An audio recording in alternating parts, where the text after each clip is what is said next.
नमस्ते। क्या कभी सोचा है कि हमारे शरीर के अंदर हर पल एक जंग छिड़ी रहती है? अनदेखे हमलावरों के खिलाफ एक खामोश जंग। ये लड़ाई हमारी इम्यून सिस्टम लड़ती है, एक ऐसा शानदार डिफेंस नेटवर्क। तो आज हम इसी कमाल के सिस्टम की जासूसी करने वाले हैं, ये समझने के लिए कि ये काम कैसे करता है और वैक्सीन्स इसे और भी ज्यादा मजबूत बनाने में कैसे मदद करती हैं। तो चलिए देखते हैं आज हम क्या क्या जानने वाले हैं। हम शुरुआत करेंगे अपने शरीर के इस गार्डियन सिस्टम को समझने से। फिर इसकी डिफेंस की दो लाइनों के बारे में बात करेंगे। ये भी जानेंगे कि हमारी इम्यून सिस्टम को ट्रेनिंग कैसे मिलती है। वैक्सीन्स के पीछे की साइंस में गोता लगाएंगे और आखिर में अलग अलग तरह की वैक्सीन्स की दुनिया की सैर करेंगे। तो चलिए सबसे पहले एकदम बेसिक सवाल से शुरू करते हैं। हम सब ये शब्द सुनते हैं, इम्यूनिटी, प्रतिरक्षा, पर असल में इसका मतलब क्या है? अगर एकदम सीधे सीधे बोलें तो इम्यूनिटी हमारे शरीर की वो ताकत है जो उसे बीमार करने वाले कीटाणुओं मतलब पैथोजेंस और दूसरी खतरनाक चीजों से बचाती है। सोचिए, ये हमारे शरीर का अपना पर्सनल एक तरह का अदृश्य कवच है। अब ये जो डिफेंस सिस्टम है ना, ये कोई साधारण गार्ड नहीं है। ये पूरी एक सेना की तरह है और इस सेना की दो मेन टुकड़ियां हैं। चलिए इन दोनों टुकड़ियों से मिलते हैं और देखते हैं कि ये काम कैसे करती हैं। तो सबसे पहले मैदान में उतरती है हमारी पहली डिफेंस लाइन, इनेट इम्यूनिटी यानी जन्मजात प्रतिरक्षा। ये वो सिक्योरिटी गार्ड्स हैं जो हमें पैदाइशी मिले हैं। इनका काम सीधा है, कोई भी घुसपैठिया दिखे उस पर फौरन हमला कर दो, ये नहीं सोचना कि वो कौन है, कहां से आया है। और इन गार्ड्स के पास हथियारों की कोई कमी नहीं है। हमारी जो स्किन है वो एक किले की दीवार की तरह है। पेट में जो एसिड बनता है वो एक केमिकल वेपन है। और तो और कुछ खास सेल्स होते हैं, फैगोसाइट्स, वो तो दुश्मनों को लिटरली खा जाते हैं। और हाँ, जब हमें बुखार आता है या कहीं सूजन होती है तो वो असल में एक सिग्नल है कि भाई जंग शुरू हो चुकी है और हमारी इनेट इम्यूनिटी एक्शन में है।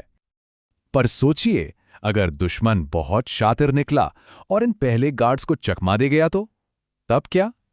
खैर, यहीं पर सीन में एंट्री होती है हमारी दूसरी डिफेंस लाइन की, एक्वायर्ड इम्यूनिटी। ये कोई आम सैनिक नहीं, बल्कि एक एलीट स्पेशल फोर्सेस की टीम है।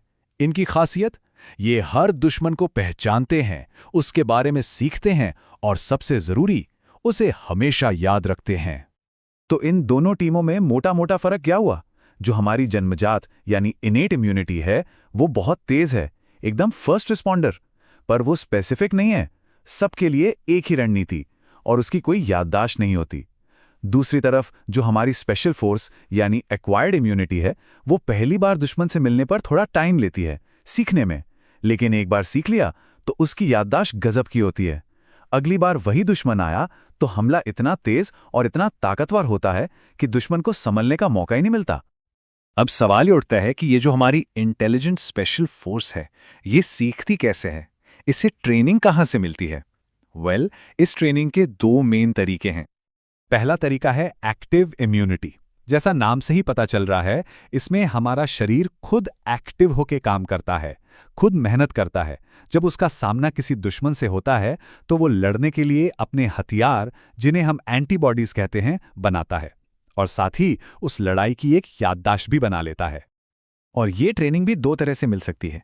एक है नेचुरल तरीका, मतलब हम सच में बीमार पड़ जाएं, जैसे किसी को बचपन में चिकन पॉक्स हो जाता है, शरीर लड़ता है, जीतता है और सीख जाता है। और दूसरा है आर्टिफिशियल तरीका, जो है वैक्सीनेशन।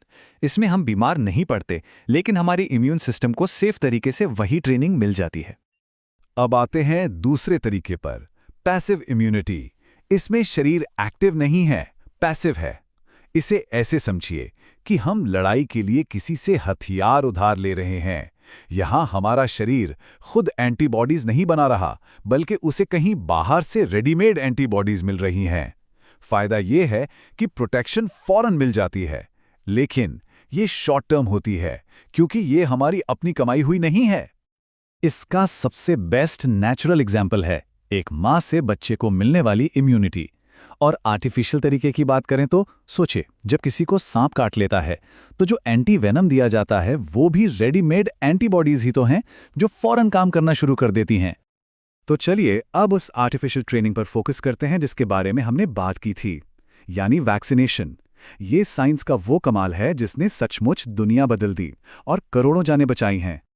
यहाँ सबसे बड़ा और सबसे दिलचस्प सवाल यही है कि आखिर वैक्सीन्स ऐसा क्या करती हैं कि हमारी इम्यून सिस्टम को ट्रेनिंग भी मिल जाती है और हम बीमार भी नहीं पड़ते। मतलब ये असली लड़ाई की एक सेफ मॉक ड्रिल कैसे करवा लेती हैं? देखिए, इसका जवाब एक बहुत ही स्मार्ट 4 स्टेप की प्रोसेस में है।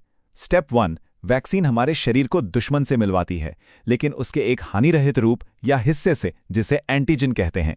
स्टेप 2, हमारा शरीर उसे एक खतरा समझकर प्राइमरी अटैक लॉन्च करता है और एंटीबॉडीज बनाता है।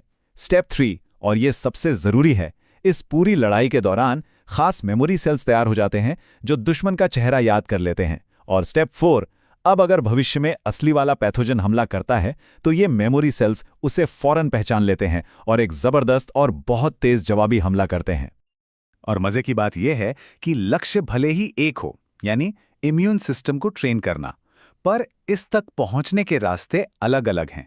मतलब सभी वैक्सीन्स एक ही तरह से काम नहीं करती। चलिए कुछ मेन टाइप्स पर एक नजर डालते हैं। सबसे पहले बात करते हैं ट्रेडिशनल तरीकों की। इसमें 2 क्लासिक अप्रोच हैं। एक है लाइव एटेन्युएटेड वैक्सीन। इसमें असली जर्म का ही एक बहुत ही कमजोर किया हुआ वर्जन इस्तेमाल होता है। इतना कमजोर कि वो हमें बीमार नहीं कर सकता, बस हमारे इम्यून सिस्टम को सिखा सकता है। दूसरा तरीका है इनएक्टिवेटेड वैक्सीन, जिसमें मरे हुए जर्म का इस्तेमाल किया जाता है। फिर कुछ वैक्सीन्स और भी ज़्यादा टारगेटेड होती हैं। वो पूरे जर्म से मिलाने के बजाय हमारे शरीर को सिर्फ उसका कोई खास हिस्सा दिखाती हैं। मान लीजिए उसकी यूनिफॉर्म का एक टुकड़ा जो कि एक प्रोटीन हो सकता है, या फिर उसका कोई हथियार जो एक टॉक्सिन हो सकता है। इन्हें सब यूनिट और टॉक्सॉइड वैक्सीन कहते हैं। और अब आते हैं सबसे मॉडर्न टेक्नोलॉजी पर, जैसे कि mRNA वैक्सीन। ये तो और भी कमाल हैं। ये वैक्सीन्स शरीर में दुश्मन का कोई हिस्सा नहीं डालती, बल्कि ये हमारे ही सेल्स को एक रेसिपी या इंस्ट्रक्शन मैनुअल देती हैं।